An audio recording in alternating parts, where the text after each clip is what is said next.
Ration card అనేది ఒక్క రోజుతోని ఒక మీటింగ్ తో అయిపోయేది కాదు. నిరంతర ప్రక్రియ. ఆఖరి లబ్ధిదారుని వరకు వచ్చి ఇచ్చే వరకు నేను ఖచ్చితంగా మీకు తోడుగా ఉంటా, మీకు అండగా ఉంటా, మీకు ఇప్పిస్తాను. దయచేసి వాళ్ళు వీళ్ళు పని బాట లేని వాళ్ళు ఎవరైనా ఏదైనా రెచ్చగొడితే వాళ్ళ మాటలు దయచేసి మీరు నమ్మకండి. ఏదైనా పని చేయడానికి నేను ఉన్నా.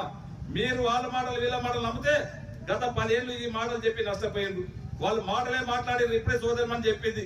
4 సంవత్సరాల నుంచి మున్సిపాలిటీలో వర్గ పౌరు తప్పించి కుర్చీలు కొట్లాడినాయి కానీ ఎక్కడ కాలనీలో ఒక డెవలప్ అయింది లేదు. అందుకని ఈ సంవత్సర కాలంలో ఏ విధంగా కాలనీలో కొద్దిగా గొప్ప పనులు అయితే ఉన్నాయి. ఇంకా రేపు నెక్స్ట్ నుంచి ఇంకా పని చేసుకుందాం.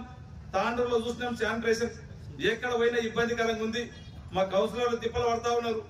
అయినా మ్యాన్ పవర్ సరిపోతలేదు. దానికి ఏం చేయాలో ఒక ప్రణాళిక ఆలోచన చేసినాం. సబ్ కలెక్టర్ గారికి చెప్పినాం, కలెక్టర్కి చెప్పినాం. వాళ్ళతో కూడా ఒక సమీక్ష చేయడం జరిగింది. దాన్ని కూడా ఒక మంచి శానిటైజేషన్